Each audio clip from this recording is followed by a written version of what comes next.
Hey everybody, it's Pete Chido, and it's time once again for Sideline Confidential, the sports podcast for the Meadville Tribune. It's me and Jordan again this week. Hello, Jordan. How are you? I am good. No Matt today again because no Matt. Our schedules are bonkers. You know, we had the Martin Luther King holiday on Monday, and that's kind of tossed things to the wind. So we're, it's me and him. We want to get something out before the end of the week, and this is it. So thanks for listening. I'm sure next week we'll get Matt back involved. Maybe. Just potentially. Yeah. Who knows? Schedules are crazy. Yeah. It's Wednesday, January 22nd. We both went to some wrestling matches today. Mm-hmm. You saw a good one, huh? Yeah. Cambridge Springs and Union City.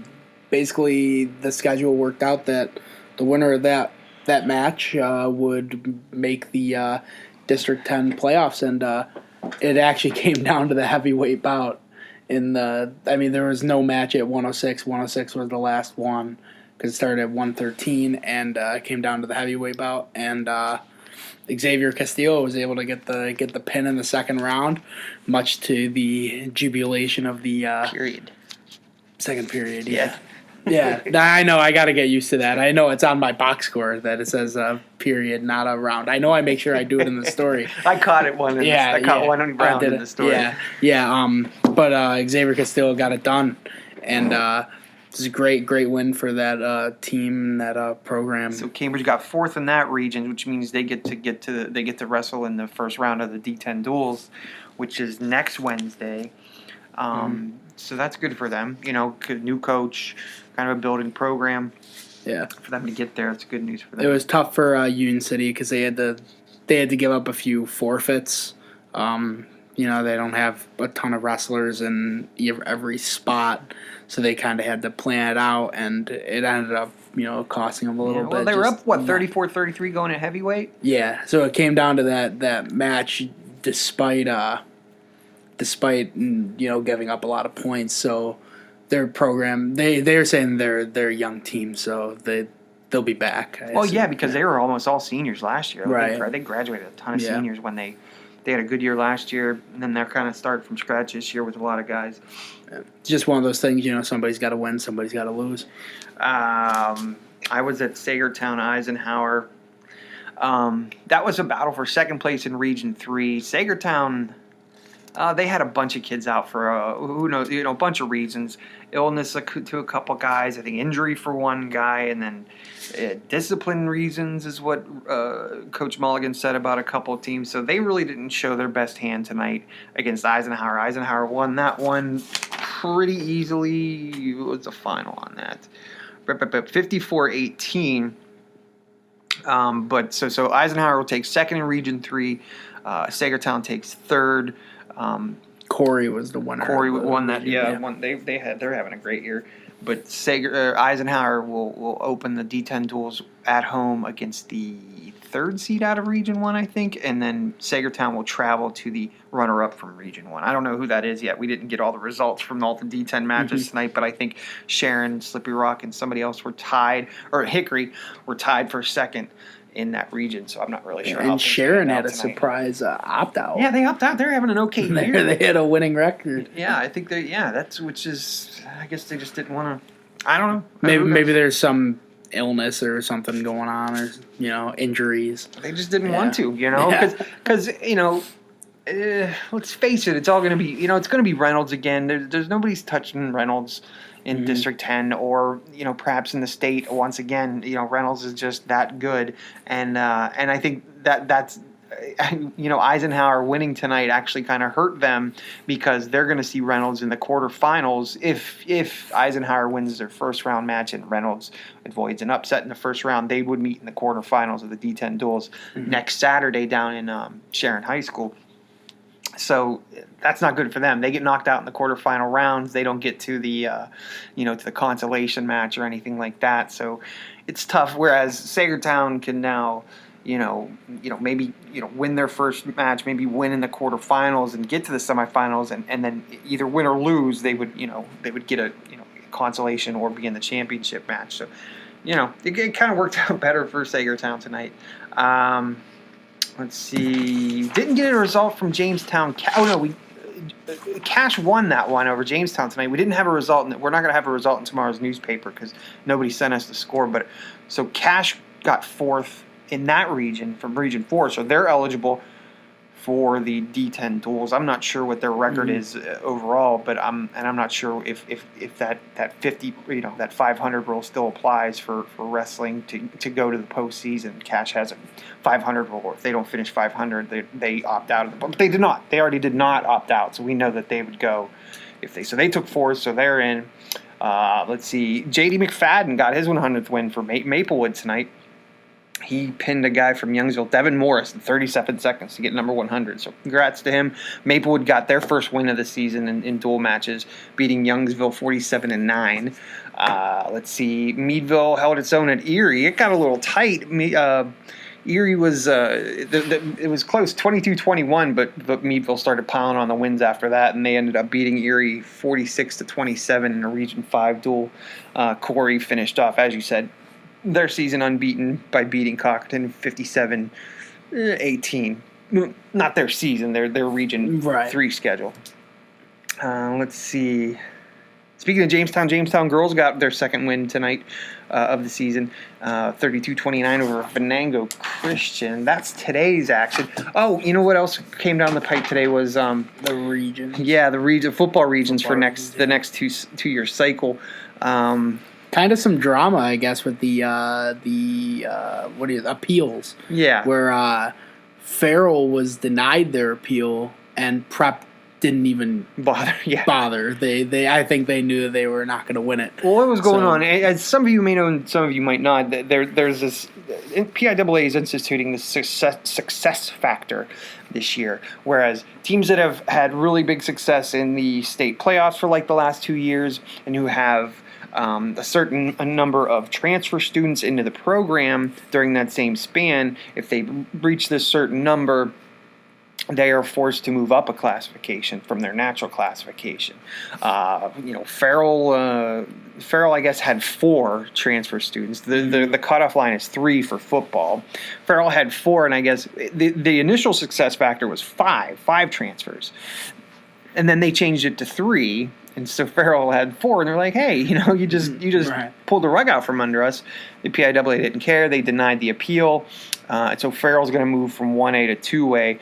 Wilmington, they were on the block for moving from 2A to 3A, but their appeal was approved by the PIAA. Apparently, the PIAA was miscounting their transfers. They were using, I think, it was 3 years instead of 2 years. The last 2 year cycle. 2 years. Yeah, and so I guess the transfers were back under the threshold, and Wilmington was allowed to stay at 2A. Which makes that that actually adds some intrigue for the 2A District 10 playoffs, because Wilmington and Farrell would meet each other. Oh boy, yeah. And then the other 2As like Greenville, Sharpsville, they got to be asking themselves, well, what the heck are we supposed to do here? So the next 2 seasons, Region 1, Kennedy Catholic is back. Kennedy Catholic is restarting their varsity football program. I believe they started playing JV last season. They had a football program for many years, and they stopped playing varsity football in 2014. And they're now just bringing it back. That's going to add some more Saturday games to the slate, because I don't believe they've never had lights at their stadium. Who knows? Maybe they're going to throw some money at it. But as far as I know, it's just going to be daytime games there. So Region 1 in the next 2 year cycle will be Kennedy, Lakeview, Mercer, Reynolds, West Middlesex, Farrell, Greenville, Sharpsville, Wilmington. That is a murderer's row of teams right there. Mercer County, big time. A lot of really good Mercer County schools. Region 2, that's going to have a lot of our teams in it. It's cool. It's going to be a little bit like the old French Creek Valley Conference. It's going to be Cambridge Springs, Cockerton, Eisenhower, Iroquois, Maplewood, Sagertown, Union City, and then some 2A teams, Conneaut, Ohio, Northwestern, and Seneca. Region 3 is going to be tough too, and that's also some Crawford County teams involved in that, but also a lot of really good Mercer County teams. It's going to be Grove City, Hickory, Sharon, Slippery Rock, Titusville, Conneaut area, Franklin, Meadville, and Oil City. That's going to be brutal. That's an exciting. It's an exciting region there, though. Yeah, I think it is. It adds a lot of intrigue, because I think the story is that Meadville and a bunch of schools lost population or lost students, so they moved down to 4A, right? No. Oh. What's going on there is Meadville and a lot of these schools were playing 5A to avoid Cathedral Prep. Okay, Cathedral so Prep they're was back a to 4A where team. they Cathedral were Prep supposed was to be. another one of those schools that got forced up by the success factor. They were a 4A team. They got forced up to 5A, and that's what a lot of these teams were assuming would happen, considering it. Cathedral Prep has a bunch of transfer students, and they've had some incredible success over the last however many years at the state level. So it looked like a sure thing that they were moving up. So all those teams that were playing up at 5A, which there were several of them, were saying, well, we'll go back to our natural size of 4A, including MASH, Oil City, Warren, Franklin, a lot of those teams. So 4A just got a lot bigger in class in District 10 for the next 2-year cycle. 5A is a lot smaller. I think Cathedral Prep is the only 5A in District 10 this year. Connie area is interesting because they're naturally 3A. They voluntarily moved up to 4A because when playing in 3A, they were looking ahead and they're seeing them getting stuck in a region with all those 3A, Mercer County schools like they were this year with the Hickories and the Sharons and the Slippery Rocks and the Grove Cities and stuff like that. So they said, well, let's go up to 4A and we'll play more teams that are like our size and like Franklin's and Meadville, Oil City, things like that. Well, they ended up going to 4A, and the way that District 10, did the regions, they got the Grove City and the Hickory and the Sharon and the Slippery Rock. They're still with them in the regular season, but I guess if they make the postseason, they'd get to battle it out with Meadville and Oil City and all of them. Yeah, so the region's going to be tough, but I think it's going to be a lot of good football. Yeah, a lot of good football. Well, it's going to be different because there's a lot of all the regions are huge. There's not going to be very many non-region games. I think Region 2 is 9 teams. I think Region 3 is 1, 2, 3, 4, 5, 6, 7, 8, 9 teams. So 8 of their 9 games are going to be against region teams. So I guess I think as a reporter, I kind of love it because all the games have extra meaning to them. Yeah. But I bet the coaches, they don't really there's no reprieve. No. Like there's no game where they can, try stuff out. Every game has to be, this is for standings, this is for seeding. Every game is important. I think in Region 2, I don't think they're going to have any non-region games. 1, 2, I think 3, they have 10. 4, 5, 6, 7, 8, 9, 10. Yeah, Region 2 is 10 teams big. So that's tough. Yeah. I think they have options for 10 games, don't they, though? I think they might have an option for 10 games if they won one. They normally save it towards the end, right? Yeah. So usually, but we'll see. I agree with you as far as, a reporting standpoint that I kind of like the big regions. I like having more region games. League, because those weeks where it was all non-region games was just silly. Everybody was everywhere. It was hard to gauge which game was important and which one was less important, which one should we go to because, they're all non-region games. We're going to have fewer of those weeks this year, hopefully. I also think these regions they're a little bit better, I think, than what we've had. I think District 10 was trying to keep things so fair and square that it got muddied. They were trying to just do one size per region. So this region would be all single A, this region would be all 2A, 3A, etc. In the past, when we had leagues like the French Creek Valley Conference, Mercer County Athletic Conference, Northwest Conference, you had a couple different sizes of schools within those leagues, and it was fine because they were geographically based. There wasn't a lot of travel. You had natural rivalries that would play each other, regardless of whether they were 2A, 1A, or anything like that. They got to play each other, and that went away with these, with the previous region alignments. You had just teams that were somewhat in your geographic region, but were the same size as you, and you're playing out of town and playing teams that you weren't really natural rivals with or anything like that, and I think it hurt the sport. I think a lot of people lost interest. You had teams like Sagertown that were like, they would get bumped up to 2A for a couple years because they're right on the edge. And so they'd be shuffled into a region with a lot of Erie County teams. And instead of playing Maplewood and like back in the day, Conneaut Lake and all these teams that they were, rivals with back in the day, they'd be playing teams like, Northeast or Not saying anything's wrong with those teams, but it's distance and they're not familiar. Yeah, but Sagertown had that issue. Maplewood had that issue. They were back and forth between 1A and 2A throughout the years, and they got moved around, and that hurts. Not a lot of people want to make the drive and see some team that they're unfamiliar with. But if they just have to cross the county and go see them play Cochranton, they're much more interested in something like that. Right. And I think it hurt the sport. I think this goes back more to the old style of the leagues, of the conferences that we used to have. It's there's several different. I think it was a good decision. Yeah, I think it kind of worked out. Like Mercer County's a lot with Mercer County. I know that's definitely the case with Region 1. Yeah. And, Lakeview is back with Mercer County teams. I know the past few years they were in 2A with Northwestern, Seneca, and Conneaut, Ohio. Which is, I feel like none of those teams really have any sort of rivalry or beef. Interest, and I think Lakeview now, they're with Reynolds and West Middlesex, and I think that fits a lot better with them. Whereas Northwestern and Seneca and Conneaut, Ohio, they're now with the Crawford County group, which that's not I think that makes a bit more sense. Albion, and it's not too far. It's like right on the edge, up the road from Conneaut. Right. Yeah, that's not bad. Region 4 is going to be a Erie County type of league of 3A and 4A Harbor teams. Creek, Mercyhurst, Fairview, Fort LaBeouf, Girard, Mercyhurst Prep, Northeast, Corey, Warren, General McLean, and Harbor Creek. So it's all of Erie County except for Warren.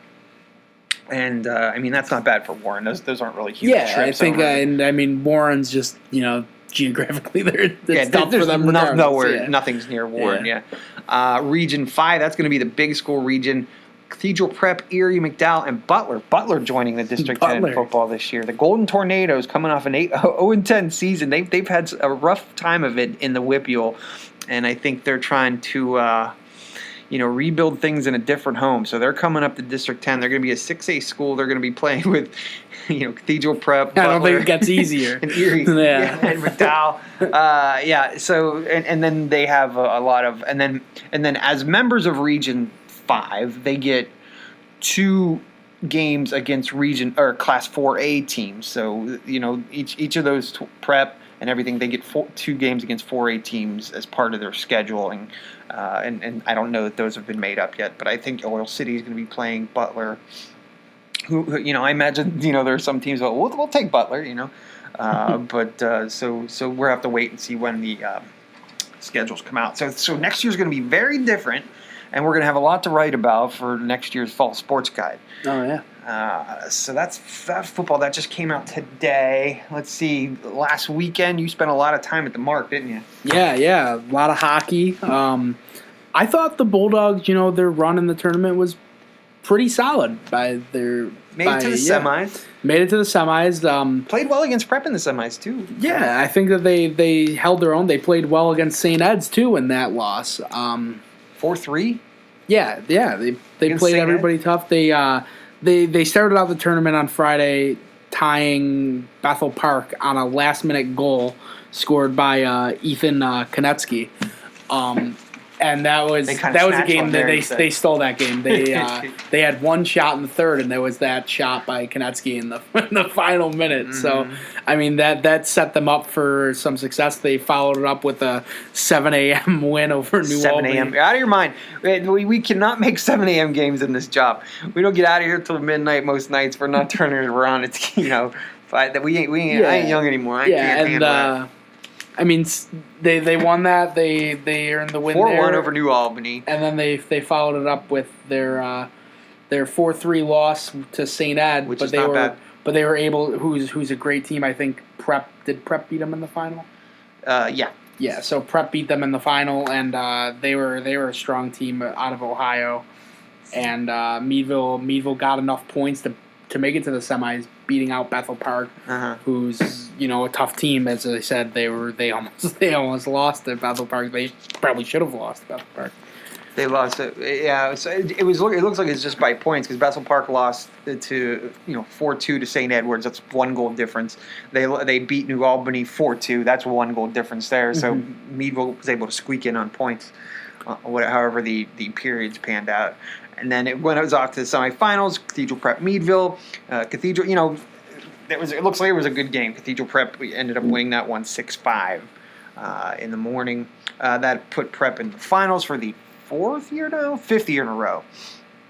Prep won 3-1 over St. Edwards. That's Prep's 3rd tournament title in 4 years. It's kind of crazy how Prep got there too, because they lost their first. Oh yeah, game you said they didn't look good on Friday, did they? I think they had 0 points. 4-1, and they didn't win. They didn't win a period. Sylvania Northview. They may have tied a period or something, but they were down going into day 2, and they had to win out, which they did. And the last game, they took all 5 points against Peters Township, which was crazy because Peters Township is no slouch. No, they took all 5 points. They won each period, and they won the game outright. And they won it. They won the 3rd period, which kept Peters Township out of the semifinals on a goal with 2 seconds to go in the game. So I mean, it was just a little bit of crazy stuff on the other side of the pool as Prep got en route to winning that title. And then after all that hockey, they played 4 games in 3 days. Meadville had to turn around Monday and get back into league action. And they played Montour. And this kid from Montour, I don't even know how to say. Dusty Garagach, I'm going to assume is his last name. He's a defenseman for Montour. What do you have? 6 goals, 2 assists. Oh my God! Against the Bulldogs, they beat Meadville 8-3. Montour did. So that was. That was a rough night for Meadville on Monday night. This 2A is a bit of a wake up call for Meadville. It's gonna be an adjustment period for them. They're gonna do fine. They'll be back on top in a couple of years, I think. Hopefully, maybe we'll see what the talent pool has in Meadville. Speaking of struggling, Meadville basketball. What the heck happened last night? Oh yeah, I mean they're still a little bit shorthanded. Lamero came back after his break, and he started off the bench because rusty and got to get back in the swing of things. And Prep just really took it to him so right Meadville off was the playing bat. Cathedral Prep, and this is at the tail end of a 4-game road trip for Meadville. Yeah, so then they lost all 4. Fairview. And it was just kind of streaky. There are 2 different sides of the Meadville team. I thought they looked very good against Kennedy Catholic, but they looked very good against Kennedy Catholic. And they Friday. fought pretty hard against McDowell. Yes, they did. But the game against Fairview was kind of similar to this one, where things just didn't go that well, and they were down by a lot early. Cathedral Prep, credit to them, they were hitting shots at a high clip. Really? So it was just a really impressive performance by them. You get an impressive performance on one side, another team doesn't have their stuff, and you kind of get a result like that. Let's see. Yeah, Meadville lost lopsided to Fairview 2 weeks ago. Then they started out pretty, and then they were down 3 players going into the McDowell game, 2 players for academics and 1 for injury. But they still played really tough, and were only down, I think, 9 at the half, but ended up losing by 20-something McDowell. Then they take on Kennedy, reigning state champion Kennedy, and I think they're down 2 or something crazy or down 4 at the half. And then they had a little bit of a lead in the 4th quarter, and Kennedy ends up getting a steal or something, and Meadville gets a bad call for as they're bringing the ball up the court.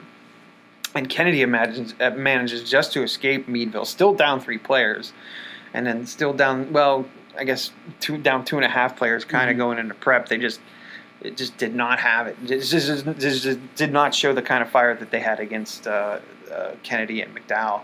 So who knows? They got Erie coming here on Friday, so that's going to be the end of the first half of their region schedule for Meadville. So we'll see how that works out. That's going to be, we'll see if they can get it together, man. We're hitting the home stretch. We'll see. As long as they get to the playoffs. I mean, It looks like the region's going to be well out of reach for them. by the end of the year. But they could probably, if they get everything together, if they get their players back, if they sharpen up, they could, steal a couple games from these guys down the stretch. Hopefully get in the playoffs with some confidence, and it's just going to be them and Cathedral Prep for the 5A title. And we'll see. They're gonna have to do better than they did. Yeah, and night. I know we're being looking back on it, it's never good to lose that way, but it's still they're a 10-5 team. Yeah, right. Like at some point, like you are what your record is. And considering all the players that all the minutes missed from starters being out with injuries and whatever, they're still 10-5, and they just gotta. I think Meadville at when everybody's in and everything's clicking, they can keep up with any of those teams. It's just such a weird position for them to be in to rack up those 10 wins, you know what I mean, with a certain team, and then, the whole team's different for the next 2 weeks, you know what I mean? Mm-hmm. It's a completely different team now because of all the missing. Yeah. And then to pick it up again after that and try to get back to that, that's going to be tough. Yeah. I have faith in Coach McElhaney and those kids that they could find a way to become a successful team again by the end of the season. It could also oddly be a blessing with a lot of guys that you wouldn't have expected to get all that experience. The bench is getting stronger in a 2-week span. I know that. I mean, losing stinks, but just getting minutes against some of the top players in D10 has to be pretty valuable for their experience. Some of the juniors and sophomores that have had to step in here. Yeah, it's not a great situation, to be honest. No, it's not what you want. That was on Tuesday night, and also on Tuesday night, Cochranton losing to Youngsville 44-43 in overtime. Cochranton's really coming along. They picked up a couple wins. They're playing a lot better. They just couldn't get over the hump against Youngsville on Tuesday night, but that was a good effort by them. They're coming around. Youngsville, that's one of the top teams in the region this year. 6-1 in the region. That's a tough 13-3. That was not an easy opponent, and they went toe to toe with them. So good for them. Who's been playing really well is Maplewood recently. Mm-hmm. I saw him end of last week playing Sagertown, and boy, they look great against Sagertown. They shot, I think, a dozen trays or something like that. They played great defensively, turned over Sagertown a bunch, were tough on the boards. They're really starting to find their identity. They're flying around the ball. They're putting up big shots. They're really playing good. I think that team just needed a bit of a confidence booster, and then you string together a couple wins and you start feeling it a little bit. Started with the Jamestown win earlier in the week, continued with the win over Sagertown, and then on this past Tuesday they kept it going with a big win over Union City, 62-48. That takes Maplewood, who had kind of an up and down start to the year. They're now in third in the region, that's pretty outstanding for them. They're really turning around and finding their footing. Let's see, elsewhere, Conneaut came up short against a good Sharon team, 68-50. Sagertown lost to Eisenhower on Tuesday, 65-47. Let's see, girls basketball. Did I work? I think I had Monday. No. I worked Monday. I went to the Cochranton girls game. All right, I was laying out on Monday, so I figured I could probably get out to the Cochranton girls game, watch it, stick around, do a story. I'll probably have time. Well, I get there. The JV game is going into overtime. All right, strike one. Strike two, it's a 40-point game almost, or 30-point game in the second half, fourth quarter, and these teams are hacking each other still. The fourth quarter is just dragging on and on. I'm like, come on, I gotta go. So finally I stuck around to the final buzzer and I had to walk out, and I wasn't going to have time to write up a full story. Stick around, get interviews, write up a full story, and get the paper laid out by deadline. So I had to just come back and do a brief on it. But still, they look great. They were up 28-2 in the first quarter over Iroquois, ended up winning 83-65. But that fourth quarter, that should have flew by. You know what I mean? Scoring. Yeah. Oh man, they had a dozen trays, I think, in that one. They were shooting the lights out. I mean, I don't even know what's more impressive. I think 28-2 is probably super impressive after a quarter. But Iroquois scoring 63 3 after having 2 Yeah. in the first quarter. Yeah, that Angelina Miola, who's their leading scorer, she had 0 points in the first quarter, but then I think she had like something like 13 or 14 in the second. She ended up getting hot and then ended up carrying Iroquois and making a game of it.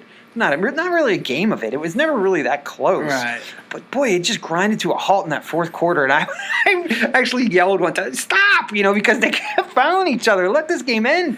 I finally had to leave. I felt bad, but it was like I'm not going to make deadline if I try to do a full story on this. So that was Monday. Let's see, Youngsville, Maplewood. Maplewood's, they beat Youngsville 66-34. They're still large in charge, man. 15-2, 11-0. Sagertown beat up on Cash in a non-region game, 59-17. Yeah. What do we got coming up tomorrow? I believe there's lots of girls basketball tomorrow that's going to be interesting. Oh yeah, Cash at MASH. That's going to be an interesting one in Region 5. Cambridge Springs at Eisenhower. Cambridge Springs is looking solid. Cochran at Sagertown. I think that's going to be a very good game. Mm-hmm. I think that's going to be a real good game. One team that presses constantly and one team that just zones you out all the time. And clash of styles. Yeah, I tell you what, if Cochran shoots the way they are, they're going to have a night against that zone, I think. Unless Sagertown goes to that 1-3-1 that they used against Maplewood. That 1-3-1. I was delighted by the switch. I thought it was a good move. It really worked for a lot, for the most part. Yeah. They just, Maplewood did the smart thing and took what the defense gave them and went inside instead. But yeah, I think that little shift really, caught Maplewood off guard, and I could see Cochranton not being ready for it. I think it was surprising. Because that first game that Sagertown was at Maplewood, I was at that game, and Maplewood just stretched Maplewood stretched Sagertown's defense way out, and they were just, I think they might have had 11 3-pointers in that game, and ended up beating Sagertown pretty good, and it ended up being a lot closer this time around when Sagertown made that little tweak to its defense just to stretch out their guards on the perimeter a little more to get in people's faces on the 3-point shots, and it helped. If they could do that again against Cochranton, it's going to help. But if Cochranton shoots, it's going to be. I think that's going to be a good game tomorrow. You probably will be hearing this by the time it's over. Who knows?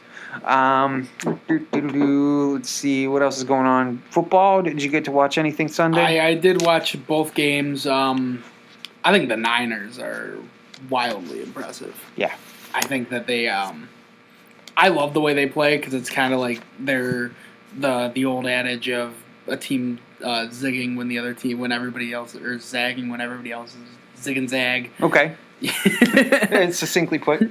Yeah, and they do things differently. It's a pass-happy league now, and the Niners they're like, I'm not going to throw because I don't need to.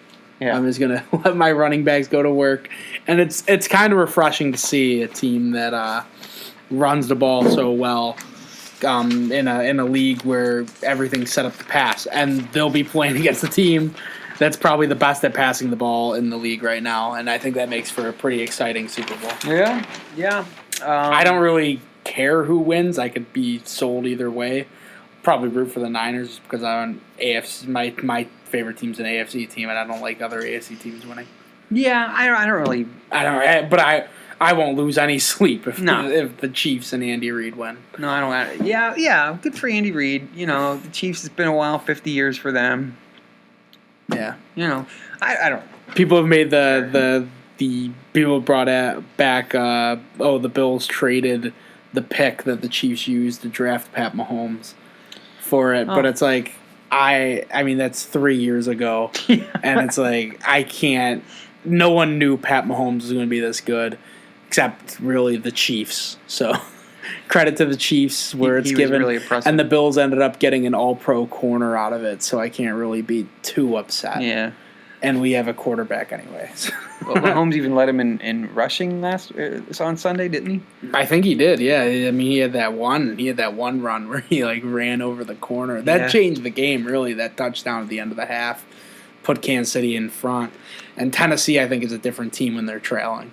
They just don't really have the firepower through the air that to play in a shootout like that. If Tennessee has a lead, they're a bit tougher to get rid of. I remember thinking on Sunday as I was watching a little bit of the games, I'd spent all football season watching mostly the Pittsburgh Steelers and the Cleveland Browns, two of the more dysfunctional teams in the NFL this season, and watching, two confident, good football teams was really different. You know what I mean? You thought it was did it look a lot different than what the Browns and Steelers signed up for? Yes, looked deliberate. Yeah. They wanted to get yards. They wanted to get stops. They were able to do those things. It was good football. Both sides of the ball mostly. I remember thinking at the time, I'm not used to seeing football like this. Mm. Where's the To me, where's the breakdowns? Where's the stupid stuff? Where's the the penalties and stuff? Right. To me, I saw the Bills and the Titans. They're like the two Spider-Men pointing at each other. The Bills and the Titans are like the same team. It's like we live on defense and we live on not turning the ball over. And I don't think the Bills they were not a Super Bowl team, but I think they would have done exactly what the Titans did against the Chiefs. They would have hung in there and they would have grinded it out, and they would have needed the Chiefs to make mistakes to win. And I think really the two best teams in the league, I think, are playing each other in the Super Bowl. There you go. And that's really all you can ask for as an objective fan watching the game. I'll probably care more about the commercials than the result, but I think both teams are fun to watch. So who's doing halftime this year? Jennifer Lopez and Shakira. Yeah. It's very Miami. Yeah, that's true. Yeah. Yeah, I'll watch the game. Of course, I'll watch the Super Bowl. What else is everybody gonna do? No. Yeah, it's Sunday. What else you got going on? Let's see. New head coach at Edinburgh University football, Jake Nolf. He's going to be the 16th football coach. He's taken over for what the heck is his name? Dang it. Bradford? Yeah, Wayne Bradford. Yeah. Let's see. Where is he from? This Jake Nolf. Defensive back, special teams coach at IUP this past year. So that's a pretty good program to come from. Mm-hmm. It's kind of a strength of Edinburgh for the past few years was their defensive backs. I thought they were like a turnover happy bunch. That's true. Yeah. Well, so maybe they just want to build on that and have like the best secondary in the league. I think that's about it for sports. Well, you got nothing else going on unless you. Yeah, no, not much in the terms of pop culture.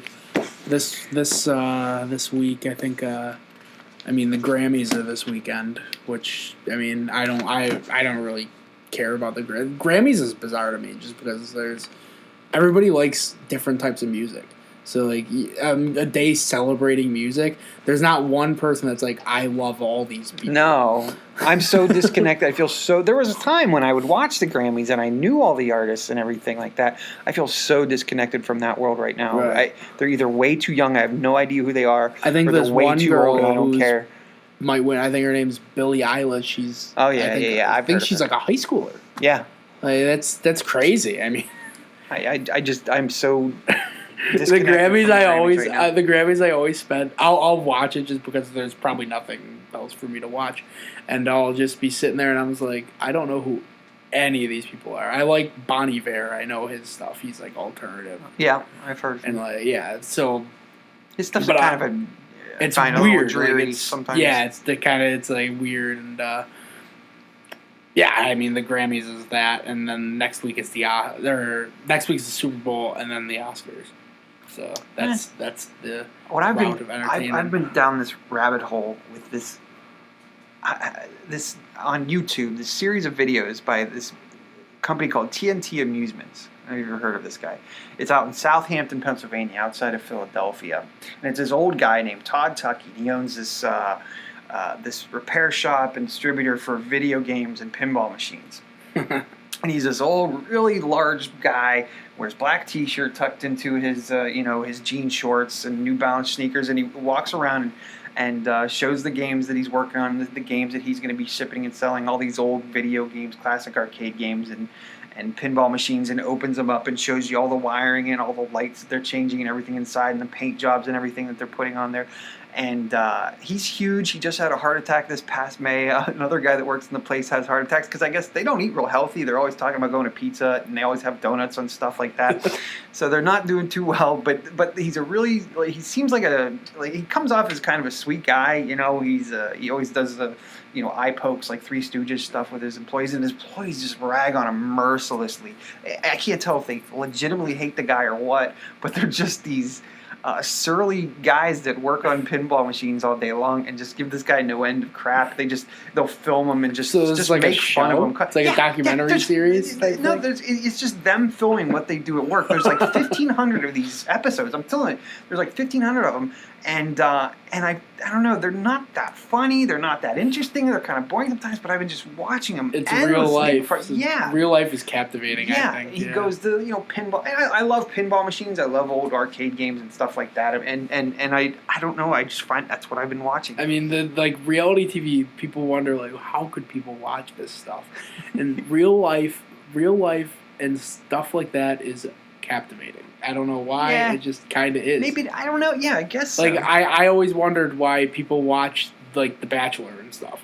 People love The Bachelor. I watched it. Honestly, I was captivated for 2 hours. I was bizarre. Like I normally am not that interested in that type of stuff, but I couldn't. It was like it's so awkward and like kind of cringy I'm just sitting there and I was like, what is going on? But yeah, that's I totally get the vibe. But then the YouTube rabbit hole is so real. I go down path after path. But this TNT amusement, it's lasted me about 2 weeks now, and that's just all I've been watching.